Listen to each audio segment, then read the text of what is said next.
Hello नमस्कार दोस्तों। आज हम राजस्थान के लोक देवता का अंतिम वीडियो पढ़ने वाले हैं। आज के वीडियो के अंदर हम वीर कल्लाजी राठौड़, मल्लीनाथ जी, मामादेव जी, इलो जी, देव बाबा और डूंगर जी जवार जी के बारे में पढ़ने वाले हैं। इसके बाद एक छोटा सा डिटेल दे रखी मैंने, जिसमें देवताओं के नाम, उनके उपनाम, प्रतीक, वाहन और उनका मेला कब कब भराता है, इसके बारे में जानकारी दी गई है। तो हम आज की वीडियो शुरू करते हैं। अगर आपने हमारी पुराने 2 वीडियो नहीं देखी है राजस्थान के लोक देवता के बारे में, तो आप पिछली वीडियो में जाके देख सकते हैं। आज हम इसका अंतिम टॉपिक प्रारंभ करते हैं। सबसे पहले बात करते हैं वीर कल्लाजी राठौड़ के बारे में। वीर, इनके बारे में क्या इंपॉर्टेंट है, तो पहली चीज़ ध्यान रखिएगा कि इनका जन्म कहाँ हुआ। इनका जन्म हुआ सामान्य गांव नागौर में। वीर कल्लाजी राठौड़ का जन्म कहाँ पर हुआ? सामान्य गांव नागौर में। और इनका मेला भी कहाँ भराता है? तो इनका मेला भराता है सामान्य गांव नागौर में। इनके पिता का नाम था आस सिंह। इन्हें 4 हाथों वाले लोक देवता के नाम से भी जाना जाता है। यहाँ से ये चीज़ इंपॉर्टेंट बनती है। इन्हें शेषनाग का अवतार भी कहा जाता है। इन्हें शेषनाग का अवतार भी कहा जाता है। इनके चाचा का नाम था जयमल और इनकी बुआ का नाम था मीराबाई। और वीर कल्लाजी राठौड़ की छतरी कहाँ बनी हुई है? तो इनकी छतरी बनी हुई है चित्तौड़ में। ठीक है ना। इनमें से याद यही रखना है कि 4 हाथों वाले लोक देवता कौन थे? तो वह थे वीर कल्लाजी राठौड़। और इनकी छतरी कहाँ है? तो चित्तौड़गढ़ में। आगे देखते हैं मल्लीनाथ जी के बारे में। मल्लीनाथ जी, इन्होंने 1378 में फिरोज तुगलक जो दिल्ली पर शासन कर रहे थे और निजामुद्दीन जो मालवा पर शासन कर रहे थे, उनके साथ युद्ध किया और उन्हें हराया। मल्लीनाथ जी का मेला जो पड़ता है वह कहाँ पड़ता है? वह पड़ता है तिलवाड़ा बाड़मेर में। इंपॉर्टेंट चीज़ है, ध्यान रखिएगा। मल्लीनाथ जी का मेला कहाँ भरता है? मेला भरता है तिलवाड़ा बाड़मेर में। मल्लीनाथ जी ने सन 1399 में कुंडा पंथ की स्थापना की थी। इंपॉर्टेंट प्रश्न बनता है यहाँ से कि मल्लीनाथ जी ने कुंडा पंथ की स्थापना कब की थी? तो 1399 में। और मल्लीनाथ जी ने किस पंथ की स्थापना की थी? तो कुंडा पंथ की। आगे देखते हैं। आगे अब ज़्यादा डिटेल नहीं है, सिर्फ 1 या 2 लाइन का आंसर होगा, उसे हम पढ़ लेते हैं। इनके बारे में इससे ज़्यादा नहीं पूछा जाता है। जैसे मामादेव जी। मामादेव जी को बरसात के देवता के रूप में भी जाना जाता है। बरसात के देवता के रूप में कैसे जाना जाता है? तो मामादेव जी को जाना जाता है। और इनका जो मंदिर होता है वह गांव के बाहर स्थापित होता है। किस लोक देवता का मंदिर गांव से बाहर स्थापित होता है? वो होता है मामादेव जी का। नेक्स्ट चीज़ बात करते हैं इलो जी के बारे में। इलो जी, इंपॉर्टेंट चीज़, इन्हें छेड़छाड़ का देवता भी कहा जाता है इलो जी को। इलो जी कौन थे? इलो जी का विवाह जो था वह होलिका के साथ तय हो गया था। इलो जी जब बारात लेकर हिरण्यकश्यप के आ रहे थे, उससे पहले ही हिरण्यकश्यप ने प्रहलाद को सौंपकर होलिका होली में बैठ गई थी। पर वहाँ पर होलिका तो जल गई थी और प्रहलाद बच गए थे। इस कारण से इनकी शादी नहीं हो पाई और इन्हें छेड़छाड़ के देवता के रूप में प्रसिद्धि प्राप्त हुई। फिर आगे देखते हैं देव बाबा के बारे में। किस लोक देवता का मंदिर नगला जहाज भरतपुर में है?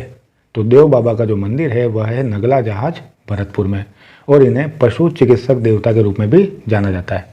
आगे देखते हैं डूंगर जी और जवार जी। डूंगर जी और जवार जी का संबंध है पटोदा सीकर से। दूसरी चीज, इन्होंने 1857 की क्रांति में भाग लिया था। अब वहाँ पे प्रश्न इस तरह से पूछा जाता है कि 1857 की क्रांति में कौन से लोक देवता उपस्थित थे? तो उनका नाम होगा डूंगर जी और जवार जी। बाद में उनकी क्रांतिकारी गतिविधियों के कारण इन्हें आगरा किले में कैद कर लिया गया था। और डूंगर जी जवाहर जी के बारे में एक तथ्य और इम्पोर्टेंट है कि ऐसे कौन से लोक देवता थे जो अमीरों को लूटकर धन किस में बांट देते थे? गरीबों में बांट देते थे। जब भी अंग्रेजी सेना का सामान यहाँ से वहाँ मूव होता था तो वहाँ पर डूंगर जी और जवाहर जी उन सामानों को लूट कर उनसे प्राप्त जो धन अनाज होता था उन्हें गरीबों को बांट देते थे। अब इसके बारे में मैंने छोटा सा दे रखा है कि किस देवता का क्या नाम है, उनका प्रतीक चिन्ह क्या है, उनका वाहन और उनके मेले से संबंधित एक जानकारी दे रखी है। आप कहीं पर इसे नोट कर लीजिएगा। सबसे पहले बात आती है गोगा जी के बारे में। गोगा जी की संपूर्ण जानकारी इससे पहले वाली वीडियो में दी गई थी, पार्ट नंबर 2 में। तो गोगा जी का उपनाम क्या है? तो गोगा जी को जाहर पीर के नाम से भी जाना जाता है। इन्होंने महमूद गजनवी के साथ में युद्ध किया था और इनको जाहर पीर और जिंदा पीर का नाम महमूद गजनवी ने ही दिया था। गोगा जी का प्रतीक चिन्ह है सांप। इनकी घोड़ी का नाम है नीली घोड़ी। गोगा जी की जो सवारी थी उसका नाम था नीली घोड़ी। और गोगा जी का मेला बढ़ता है भाद्रपद कृष्ण नवमी को। गोगा जी का मेला कब बढ़ता है? भाद्रपद कृष्ण नवमी को, यानी जन्माष्टमी के बाद। अब यह पूछा जाए कि जन्माष्टमी को किस लोक देवता का मेला बढ़ता है, तो ध्यान रखिएगा मेहाजी मांगलिया का मेला बढ़ता है जन्माष्टमी को। अगले लोक देवता देखते हैं रामदेव जी। रामदेव जी का प्रतीक चिन्ह क्या है? तो इनका प्रतीक चिन्ह है पगलिया। हमने राजस्थान के लोक देवता की पहली वीडियो में इनके बारे में डिटेल में चर्चा की थी कि किस लोक देवता के पगलियों की पूजा की जाती है, तो रामदेव जी की। इनकी गोड़ी का नाम था लीला या लिली।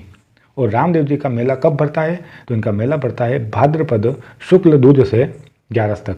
भाद्रपद शुक्ल दूज से 11 तक रामदेव जी का मेला बढ़ता है। और कहाँ पर बढ़ता है, तो रामदेवरा जैसलमेर में।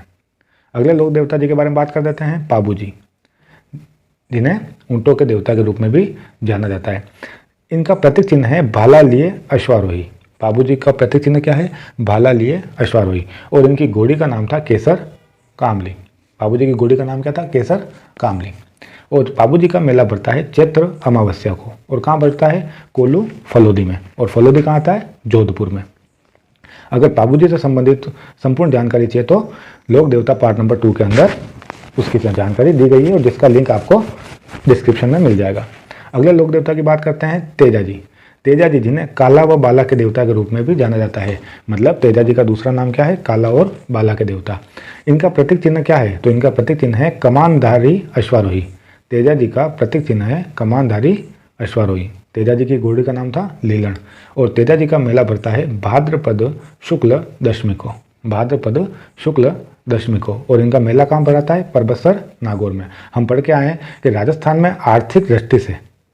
आर्थिक दृष्टि से सबसे बड़ा मेला जो भराता है वह तेजा जी का ही मेला भराता है। आगे देखते हैं देवनारायण जी के बारे में। देवनारायण जी, जिन्हें भगवान विष्णु का अवतार भी माना जाता है, इनके घोड़े का नाम था लीलाधर। जिनके घोड़े का नाम क्या था, लीलाधर। और इनका जो मेला लगता है वह लगता है भाद्रपद शुक्ल सप्तमी को। देवनारायण जी का मेला गुर्जर जाति के आराध्य, जिन पर डाक टिकट जारी हुआ है। सबसे लंबी व सबसे छोटी फड़ किसकी है, देवनारायण जी की। और इनका मेला कहाँ बढ़ता है, तो इनका मेला बढ़ता है आसिंद भीलवाड़ा में। कब बढ़ता है, भाद्रपद शुक्ल सप्तमी को। उसके बारे में आगे बात करते हैं मामादेव जी के बारे में। मामादेव जी, जिन्हें बरसात के देवता के रूप में भी जाना जाता है, और हम ऊपर पढ़ के आए हैं, इनका मंदिर गांव के बाहर लगा जाता है। और इनका जो प्रतीक चिन्ह है वह है काठ का तोरण, यानी लकड़ी का तोरण। अगले देखते हैं वीर कल्लाजी राठौड़ के बारे में। वीर कल्लाजी राठौड़ के बारे में, इन्हें 4 हाथों वाले लोक देवता के रूप में ख्याति प्राप्त है।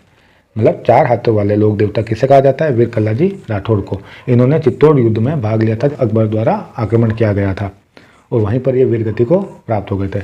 और इनका मेला पड़ता है आश्विन शुक्ल नवमी को।